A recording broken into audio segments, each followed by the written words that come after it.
Since they began dating 2 years ago, millions of words have been written and spoken about Prince Harry and Meghan Markle.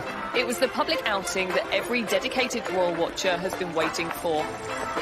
Their lives have been analysed, their relationship scrutinised. But while journalists and commentators continue to have their say, two people know the story better than anyone: Harry and Meghan themselves. Ladies and gentlemen, Meghan Markle. In this programme, their speeches, it just wasn't right, and something needed to be done. their interviews, So I'd love to have kids right now, but yeah, there's a process that one has to go through. and home movies. This is the aftermath of the audition. Meghan isn't, your typical type of royal bride. And I am burning up. She had put so much of herself out there. This is what I do at duck throw.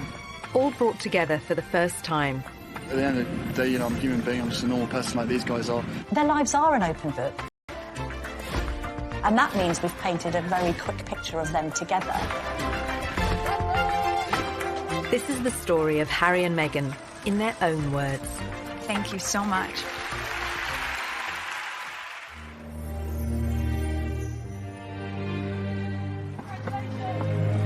This afternoon, Prince Harry and Meghan Markle stepped hand in hand into the sunken garden at Kensington Palace. November 27th, 2017, and Harry and Meghan broke the news the world had been waiting for. 17 months after their first meeting, they were in love and about to be married. It was so sweet and natural and very romantic. He got on one knee. As a matter of fact, I could barely let you finish proposing. I was like, can I say yes now? She didn't even let me finish. She said, can I say yes, can I say yes now? And then there was hugs, and I had the ring in my finger, and I was like, can I give you the ring? And she was, oh, yes, the ring. Although this was the first time they'd spoken as a couple, both had long experience of talking about themselves. Raised worlds apart, they'd chronicled their experiences from childhood.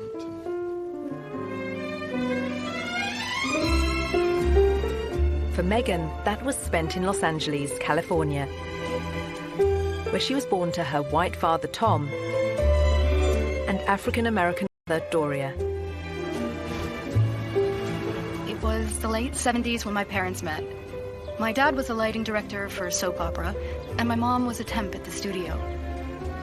I like to think he was drawn to her sweet eyes and her afro, plus their shared love of antiques. Whatever it was, they married and had me. They moved into a house. What it was not, however, was diverse. And there was my mom, caramel in complexion, with her light-skinned baby in tow, being asked where my mother was, since they assumed she was the nanny. Nice, huh? You like these ponytails? With both parents working in the Hollywood entertainment industry, Meghan developed an early love of the stage. She would often visit her father as he worked behind the scenes on a long-running TV sitcom. It was considered so risque, some viewers even organised a boycott. There was a show called Married with Children. Do you Seen remember it, that show? yeah, absolutely, yeah. So I grew up on the set of Married with Children every day after school for 10 years. I was there. Wow. I know. It's a very perverse place for a little girl who went to Catholic school, no less, to grow up. There were a lot of times my dad would say, Meg, why don't you go and help with the craft services room over there? This is just a little off-color for your eyes. I wasn't allowed to watch it at home. I could watch the end credits, so I could give the screen a kiss when I saw my dad's name go by. I mean, they seemed very close as father-daughter, and I mean, she was a striking child. She was beautiful, and everyone would comment on how cute she was. But beyond that, and more important than that, was the fact she was just a very nice little girl and very respectful, and just really a sweet kid to be around. Meghan's parents divorced when she was still at primary school. She and her mother Doria lived in a relatively comfortable neighbourhood. But LA at that time was riven by racial tensions, and in April 1992, they boiled over. The acquittal of 4 white policemen filmed beating a black motorist sparked nearly a week of ferocious rioting. The city pretty much burned in South Los Angeles. Skies were black, ashes everywhere. You didn't know how far they were going to reach, or you didn't think they were going to stop. It was kind of just like being in another world. The violence claimed 63 lives. 2,000 people were injured and 12,000 arrested. As it spread north towards Meghan's school, the 10-year-old and her mother had to run for shelter. They had let us go home during the riots, and there was ash everywhere. Oh my God, Mommy, it's snowing.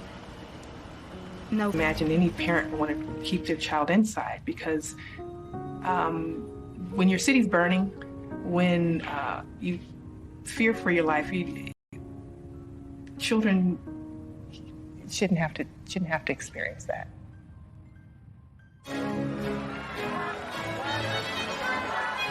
As Meghan was being raised in LA, Harry was growing up in London and in public. As the youngest son of the world's most famous woman, he was in the media spotlight from day one. When it comes to dealing with the press, Prince Harry has a style all of his own. But despite the constant presence of the cameras, Princess Diana was determined to surround Harry and his older brother William with laughter and fun.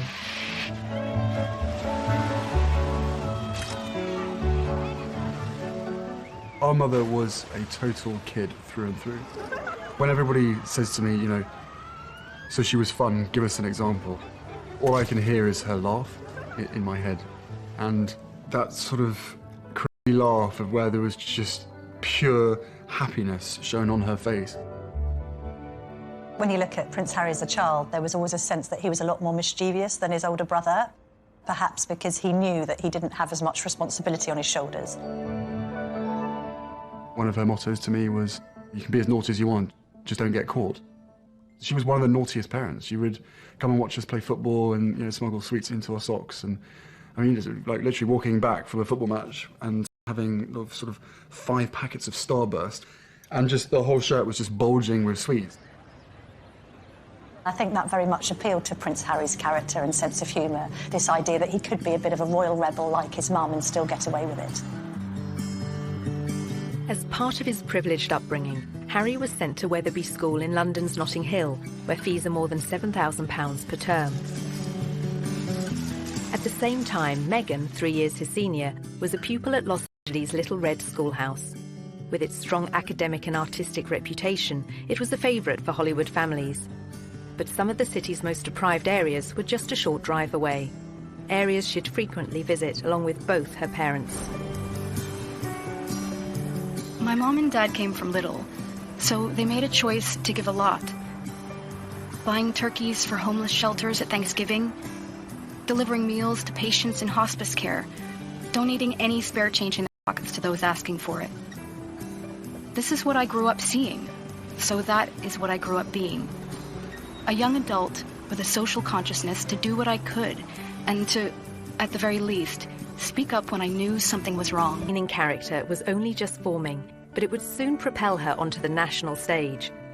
In 1993, the young schoolgirl took on a powerful multinational corporation, taking her complaint all the way to the White House.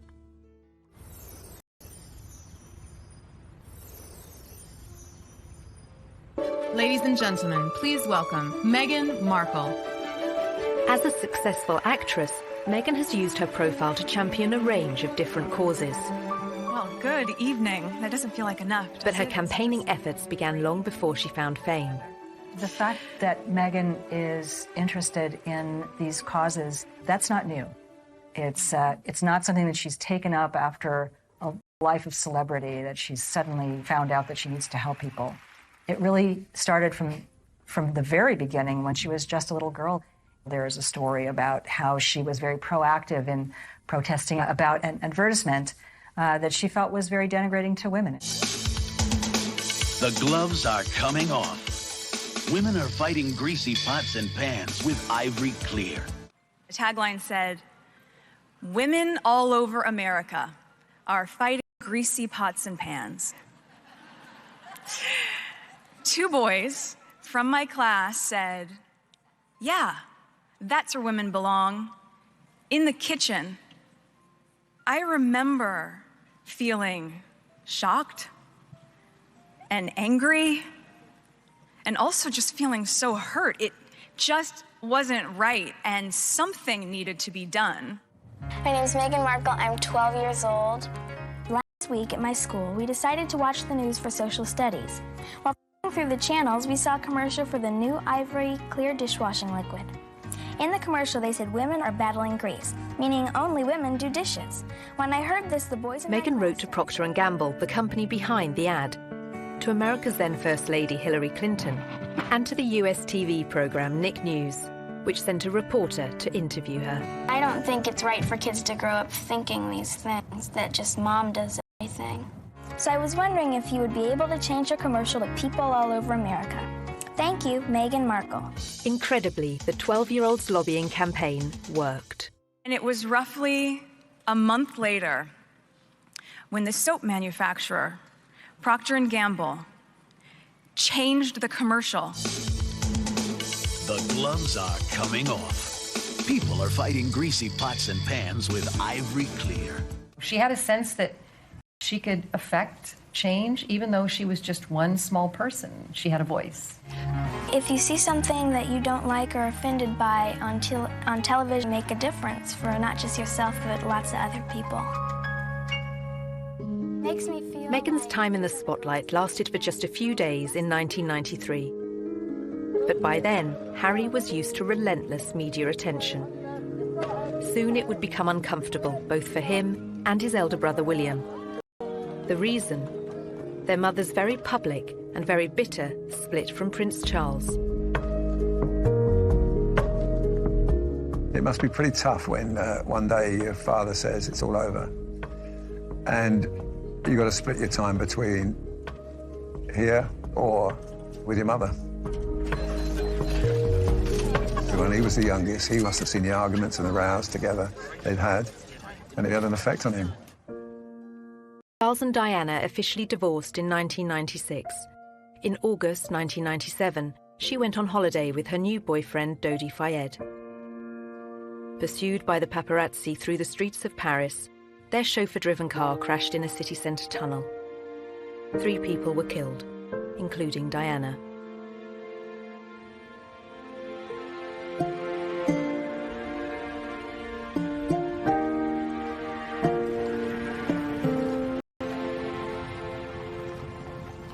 My mother had just died, and I had to walk a long way behind her coffin, surrounded by thousands of people watching me while millions more did on television. I think everybody who witnessed the funeral and that young child walking behind his mother's coffin reflected on it and thought, goodness me, what effect is this going to have on this boy's life growing up? I don't think any child should be asked to do that, under any circumstances. I don't think it would happen today. Well, we now know, actually, the true effect that Diana's death had on both Harry and William. Prince Harry spoke extremely openly about the fact that that had a profound effect, that he completely went off the rails, he couldn't cope with it. I can safely say that losing my mum at the age of 12 and therefore shutting down all of my emotions for the last 20 years has had a quite serious effect on not only my personal life but also my work as well. My way of dealing with it was, sticking my head in the sand, refusing to ever think about my mum, because why would that help? It's only going to make you sad, it's not going to bring her back. So from an emotional side, I was like, right, don't ever let your emotions be part of anything. Obviously, you know, he speaks from the heart. I mean, Diana was a super mother, and to lose that person just such a young age must have been terrible for him, and he said that. How much he misses her, how much he thinks of her every day. Not a day goes by he doesn't think about it. Been very close to a complete breakdown on numerous occasions when all sorts of grief and sort of lies and misconceptions and everything's coming at you from every angle. Diana's funeral was watched by an estimated 2.5 billion people around the world. Among them, 16-year-old Meghan Markle. By then, she was a student at the all-girl Immaculate Heart High School in Los Angeles. Here, just 2 miles from Hollywood, her acting ambitions were taking shape. Long before I taught Meghan, I saw her in the school plays. And she was one of those girls, when she was on stage, you were drawn to watch her because she just had this charisma and this... We have a musical and a play every year. And she's certainly one of the many shining lights that we have here at Immaculate Heart. Meghan's stage talents led her to enroll on a university course in theatre. Before joining, she auditioned for roles in music videos. After the aftermath of the audition. This is the aftermath of the audition, and it went pretty well. We just had to dance crazily, and so I did, and it was tired. Just all danced like wild women, and I was shaking my hair around, and so that's that, and I am burning up. The Los Angeles of 1998 had recovered from the riots of 7 years earlier, but as Meghan was soon to witness firsthand. I was home in LA on a college break when my mom was called the N-word. We were leaving a concert and she wasn't pulling out of a parking space quickly enough for another driver. My skin rushed with heat, a whisper of words so hushed they were barely audible. "It's okay, Mommy." I was trying to temper the rage-filled air permeating our small silver Volvo. This is something that has happened for people of color since we've been brought to this country some 400 years ago. It's unfortunate because racism hurts. You know, just to talk about it, it hurts. And kids don't need to hurt. They shouldn't have to. I shared my mom's heartache, but I wanted us to be safe. We drove home in deafening silence, her chocolate knuckles pale from gripping the wheels so tightly.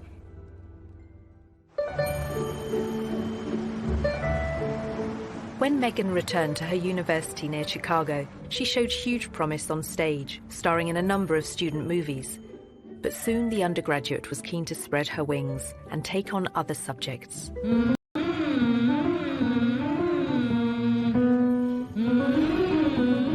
I had always been the theater nerd at Northwestern University. I knew I wanted to do acting, but I hated the idea of being this cliché, a girl from LA who decides to be an actress. I wanted more than that. And I'd always loved politics, so I ended up changing my major completely and double majoring in theater and international relations. As part of her degree, Meghan won an internship at the US Embassy in Argentina. In 2002, the country was in financial crisis. Meghan was sent to greet a top White House official, whose car was then surrounded by placard-waving demonstrators. It was their economic devaluation, and our Secretary of the Treasury at the time was there. So I'm 20 years old, in Buenos Aires, in a motorcade, doing that whole thing. I thought for sure I would still have a career in politics. And then I came back to LA for Christmas, and a friend of mine from college introduced me to this manager. The manager had watched one of Meghan's student films and said he could find her cinema and TV work in return for a 10% cut of her earnings. But, as she was soon to discover, the competition for roles was fierce. A young actor, actress trying to break into the business, it is not easy. My parents had been so supportive, watching me audition, trying to make ends meet, taking all the odds and ends jobs to pay my bills. I was doing calligraphy, and I was a hostess at a restaurant, and all those things that actors do. There's so many people out here who want to get into the entertainment industry. It's difficult. I had a beat-up Ford Explorer Sport that rattled like a steamboat engine in the morning. Audition to audition, just as I was. I mean, you really have to be very self-promoting, and you have to be willing to, knock on doors and be very motivated and have good self-esteem, because you could get eaten alive out here. I would drive to auditions and park at the back of the parking lot, far from the eyes of anyone who could see me unlocking the trunk and crawling into my car through its only feasible entry point. I would play it off, obviously, as though I was looking for something, reaching so deep for something that my car almost sucked me in to get it. Much like my experience in Hollywood, to be honest. Struggling, climbing hurdles, searching for something that I couldn't even see, and just reaching for it.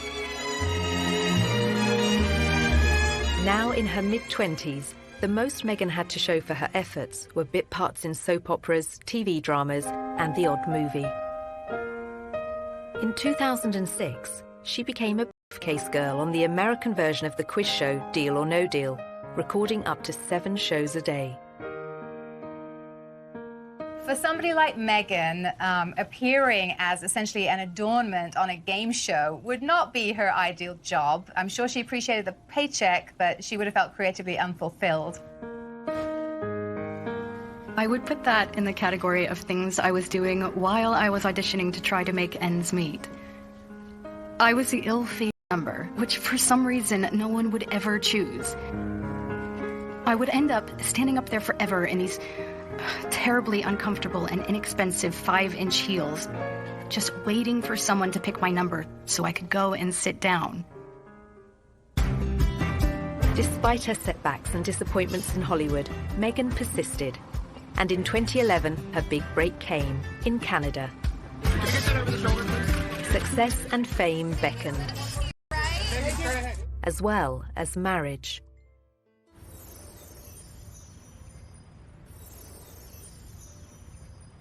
By her late 20s, Meghan Markle was still struggling to make it in Hollywood. Along with the hurdles facing all young actresses, she had a further challenge: her mixed-race heritage. It took quite a few years for Meghan really to be comfortable with her identity. Hollywood didn't help with that, and it must have been very hurtful and very frustrating for her at times. I'm biracial. Most people can't tell what I'm mixed with, and so much of my life has felt like being a fly on the wall. And so some of the slurs that I've heard, or the really offensive jokes, or the names, it's just hit me in a really strong way. Pegged in the industry meant I could audition for virtually any role. I wasn't black enough for the black roles, and I wasn't white enough for the white ones, leaving me somewhere in the middle as the ethnic chameleon who couldn't book a job. But the breakthrough was getting closer.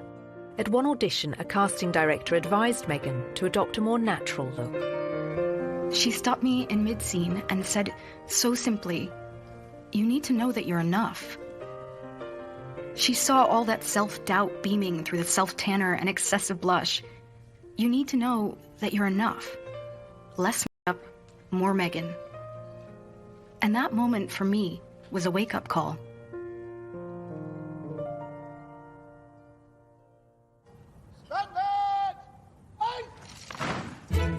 As Meghan edged closer to fame, Harry was doing his best to escape the media spotlight. After finishing his studies at Eton, he took a gap year, then enrolled at the Sandhurst Royal Military Academy, passing out in 2006.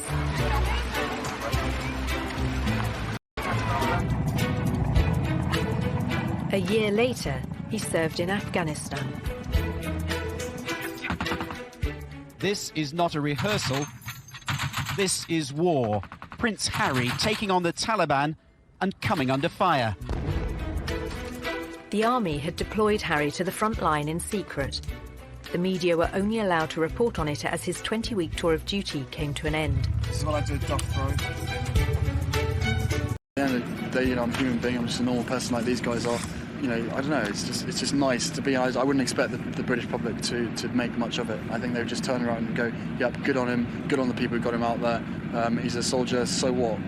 Basically, so what? So what if he goes out there? My husband went out there and he died. So what if he goes out there? The general opinion, and hopefully so." He was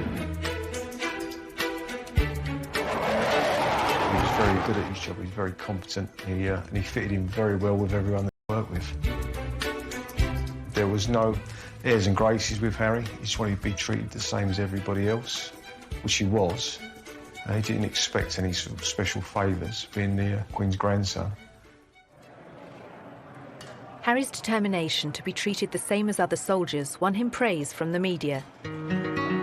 But that newspapers were less impressed by his behaviour when off-duty. In 2012, pictures of a semi-naked royal enjoying time off in Las Vegas made the front pages. It was probably a classic example of me probably being too much army and not enough Prince. I don't really want to get into details of what I think or what other people think. You know, at the end of the day, I probably let myself down, let my family down, let it expect. Several months after the photos were published, Harry was on a second tour of duty in Afghanistan, this time as a captain and helicopter pilot. Approaching 30, he was making plans for a life post-army and fielding questions about his personal plans for the future. I don't think you can ever be urged to settle down. If you find the right person and everything feels right, then it takes time, especially for myself and my brother. You ain't ever going to find someone who's going to jump into the position that it would hold. Simple as that. By then, Meghan had found a long-term partner, American film and TV producer Trevor Engelson. They dated for 7 years, marrying in 2011. That same year, she auditioned for a new TV legal drama, Suits, set in New York, but about to be filmed in Toronto. It was the 5th pilot I would have filmed. I remember hoping this one would see the light of day. Never would I have imagined that this show would not just change my career, but also change my life. Meghan won the part of Rachel Zane, an ambitious young paralegal. After years of slog, it was her breakthrough role. The show proved to be a success. The USA cable network ordered a second series, and Meghan moved full-time to Canada to be near the studio. So Meghan chose not to live in, like, the poshest area of Toronto. She chose Seton Village, which is more laid back, tree-lined, and people keep to themselves, and that's exactly what Meghan did. So much so that her neighbours didn't even know who she was. But that was soon to change as her TV series became an international hit. As Meghan basked in her newfound fame, Harry was concentrating on building a new career. After the negative headlines surrounding his off-duty life, Harry became patron of the Invictus Games for injured servicemen and women, and he began supporting a range of causes that were close to his mother's heart. I'm particularly pleased to be with you today because my mother as patron very much admired Hedwig and the vital work that it does, and for me that's good enough. He was also increasingly active in aid programs abroad, especially in Africa, where his Sentebale charity is based. Sentebale means forget-me-not. It's in memory of Princess Diana. I think actually Harry's been concerned that some of her good work has been undone in recent years, and a sense that he needs to carry on her good work, otherwise it would have been meaningless. Harry had first visited Botswana in southern Africa shortly after Diana's death. This is where I feel more like myself than anywhere else in the world. I have this intense sense of normality here. To not get recognised, to lose myself in the bush with what I would call the most down-to-earth people on the planet. People dedicated to conservation with no ulterior motives, no agendas, who would sacrifice everything for the betterment of nature. I talk to them about their jobs, about what they do, and I learn so much. By 2013, Meghan's TV series Suits had become a huge hit for the USA network. It was their most popular show for young adults, the audience advertisers valued the most. She was a star, and with stardom came power. Before filming Series 4, she complained to the program makers. This season, every script seemed to begin with Rachel enters wearing a towel. And I said, nope, not doing it anymore. Not doing it. I called the creator and I was like, it's just gratuitous. We get it. You've already seen it once, so I think at a certain point you feel empowered enough to just say no. Meghan was also starting to use her power in other ways. The charity World Vision made her a global ambassador, promoting sanitation projects in remote villages. Well, Meghan's visits to countries like Rwanda have focused on girls and women, All of these speak to her concern for female empowerment and really wanting to make a difference that way. You'll feel really good at the end of the day knowing that you've been a part of that. I gotta get these kids home. I'm gonna go take a picture with them.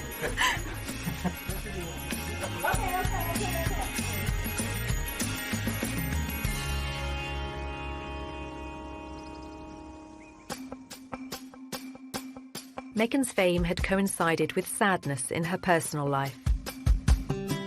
In 2013, she and Trevor Engelson divorced after 9 years together and 2 years of marriage.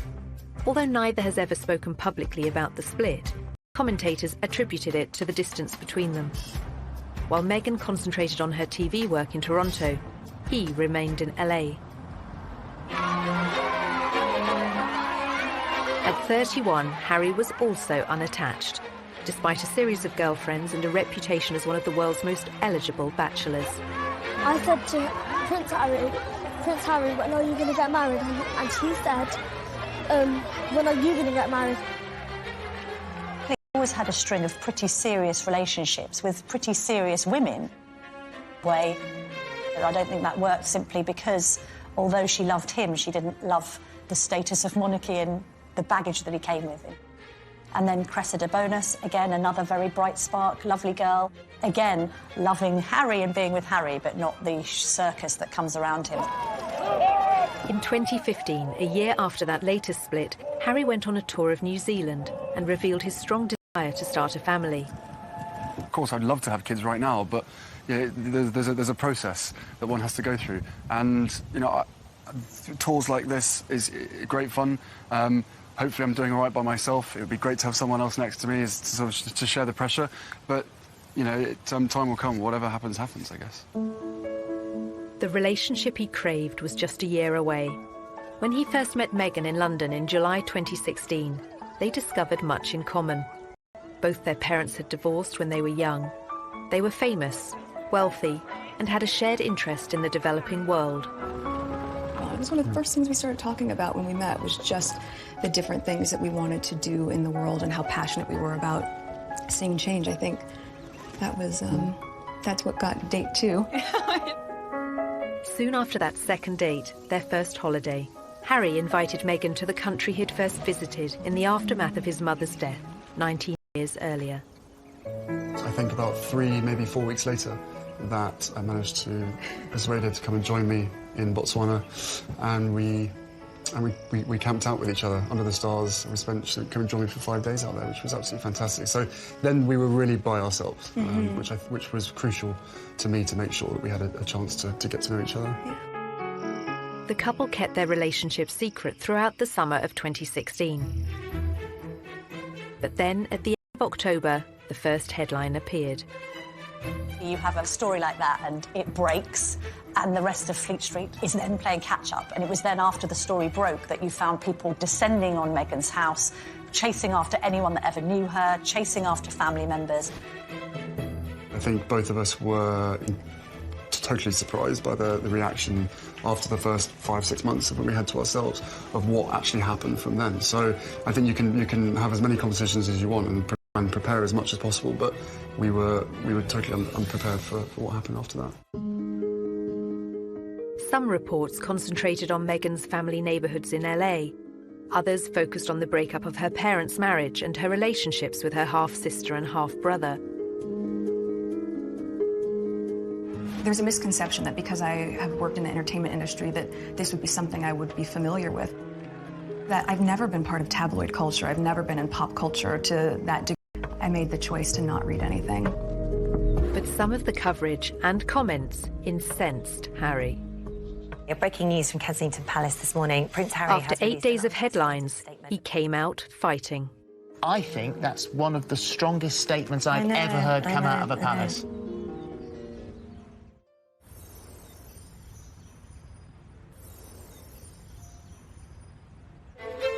November 2016. Just 8 days after the story of Harry and Meghan's relationship broke, Kensington Palace went to war with the press. Prince Harry is worried about Miss Markle's safety and is deeply disappointed. The hallmarks of Harry's words and character all over it. It is not right that a few months into a relationship with him, that Miss Markle should be subjected to such a storm. I think he was saying, look, this girl's important to me and I want to make sure that you're all careful in what you're doing. He knows commentators will say this is the price she has to pay and that this is all part of the game. He strongly disagrees. This is not a game, it is her life and his. I think that's one of the strongest statements I've ever heard come out of a palace. I think so too. It's incredibly really personal statement. He is obviously very, very angry. Well, good for him. I think the statement went down very well with the public in saying, yeah, fair on Prince Harry, this girl needs to be protected.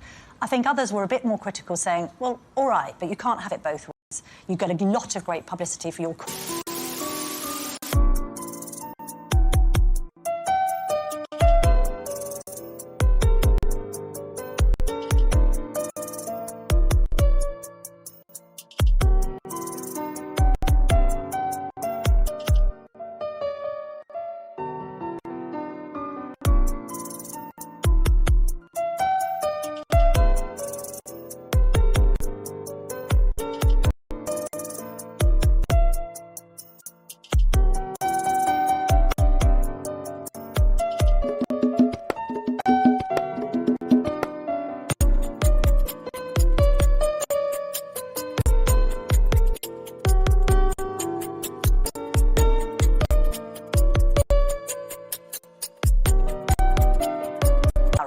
If we want to find out about your private life, we're entitled to.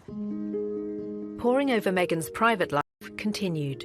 Journalists scoured her social media accounts looking for more clues about her relationship with Harry. They found she'd posted photos of herself with a bracelet similar to one worn by him. To all my TIG friends, after 3 beautiful years on this adventure with you, it's time to say goodbye. In April 2017, Meghan began withdrawing from social media to successful lifestyle website The TIG, posting a farewell message to all her readers.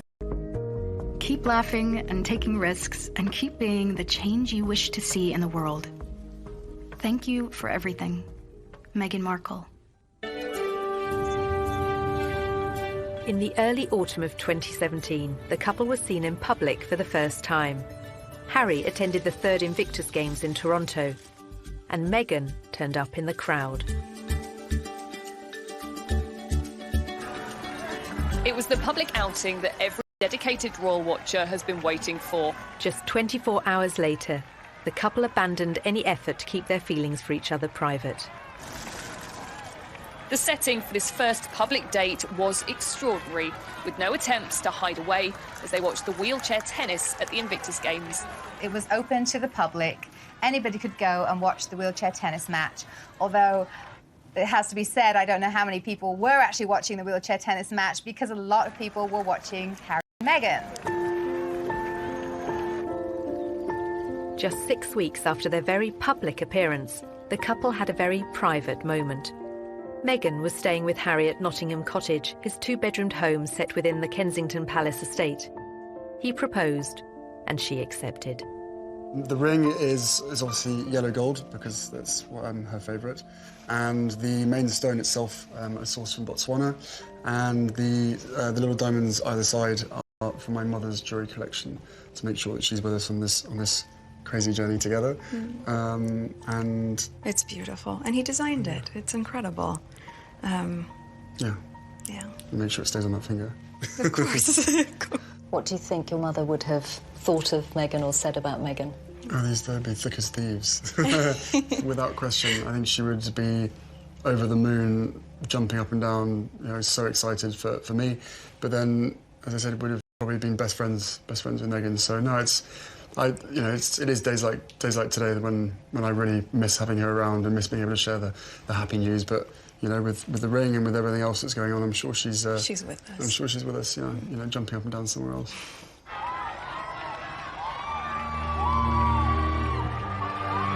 Since the announcement, Meghan has become the fresh face of royalty, connecting with a new generation, just as Harry's mother once did. I know that I'm in love with this girl, and I hope that she's in love with me. But we still had to sit down on the sofa, and I still had to have some pretty, frank conversations with her to say, look, what you're letting yourself in for, it's a big deal. It's not easy for anybody. But I know that Because at the end of the day, she chooses me, and I choose her, together as a team. After a life spent on the other side of the Atlantic, Meghan is now planning to become a UK citizen. She and Harry have also spoken of their wish for the Commonwealth. But now, with their wedding fast approaching, their focus, for the moment, is firmly on May the 19th. We're a couple. We're in love. I'm sure there will be a time when we will have to come forward and present ourselves and have stories to tell. But I hope what people will understand is that this is our time. This is for us. It's part of what makes it so special that it's just ours. But we're happy. Personally, I love a great love story.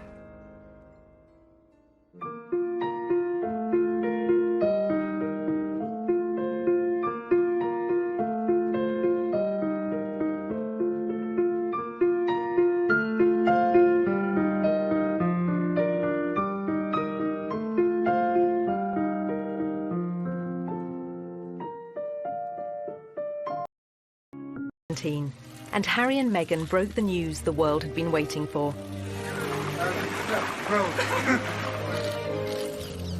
17 months after their first meeting, they were in love and about to be married. It was so sweet and natural and very romantic. He got on one knee. As a matter of fact, I could barely let you finish proposing. I was like, can I say yes now? She didn't even let me finish. She said, can I say yes, can I say yes now? And then there was hugs, and I had the ring in my finger, and I was like, can I give you the ring? And she goes, oh, yes, the ring. Although this was the first time they'd spoken as a couple, both had long experience of talking about themselves. Raised worlds apart, they'd chronicled their experiences from childhood.